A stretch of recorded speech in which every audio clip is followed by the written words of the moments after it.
Affaire UFDG contre Ousmane Gawal. Le verdict reporté de nouveau, les raisons. Le verdict tant attendu dans l'affaire opposant l'Union des forces démocratiques de Guinée, UFDG, à Ousmane Gawal Diallo, actuel ministre et porte-parole du gouvernement, devait initialement être rendu ce vendredi 16 mai 2025 au tribunal de Dixine. Cependant, il a été prorogé d'une semaine en raison de la prestation de serment des auditeurs de justice et des élèves greffiers, a appris sur place guinématin.com à travers un de ses reporters. Ce litige, qui oppose le parti dirigé par Cellou Dalein Diallo à l'ancien coordinateur de la cellule de communication de l'UFDG, exclu du parti, remonte au 28 février dernier, date à laquelle le tribunal avait ordonné la suspension de tous les congrès en préparation au sein dudit parti. Cette décision concernait notamment les élections destinées à renouveler la présidence du parti, le conseil politique, le bureau exécutif, ainsi que les fédérations et comités de base. À l'origine de cette procédure judiciaire, une plainte déposée par Ousmane Gawal Diallo, exclu du parti en juin 2022. Il conteste à la fois son exclusion et le processus de renouvellement des instances, estimant qu'il aurait dû y être associé. Le verdict est donc attendu la semaine prochaine et devrait permettre d'y voir plus clair dans la suite à donner au Congrès tant attendu de l'UFDG. Lansana Kouyaté plaide pour des élections transparentes et appelle à la mobilisation pour le recensement.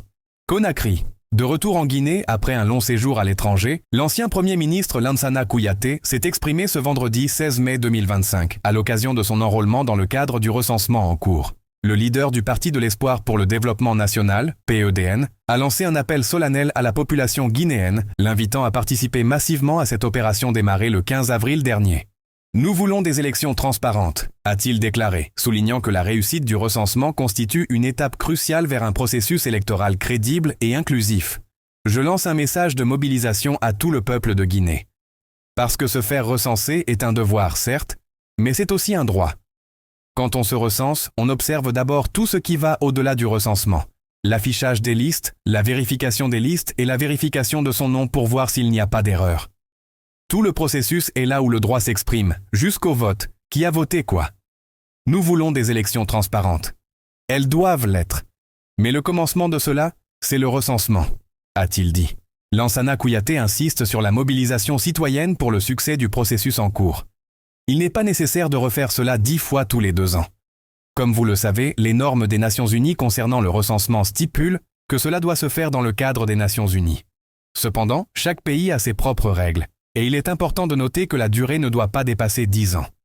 Donc, je suis très heureux de venir me faire recenser ce matin avec toute ma famille. Cela valait le déplacement, a-t-il indiqué. Depuis le démarrage des opérations, des difficultés d'ordre technique sont enregistrées. Certains préconisent même la prorogation de la durée fixée à 45 jours. Interpellé autour de ce sujet, l'ancien Premier ministre a martelé qu'il revient à l'État d'écouter et d'agir. Je n'ai pas d'avis à donner à ce sujet. C'est à l'État d'écouter s'il y a des difficultés au niveau de l'enrôlement, et certaines personnes n'ont pas la possibilité de le faire en ce moment. Je crois que l'État guinéen tiendra compte de cela, a-t-il souligné.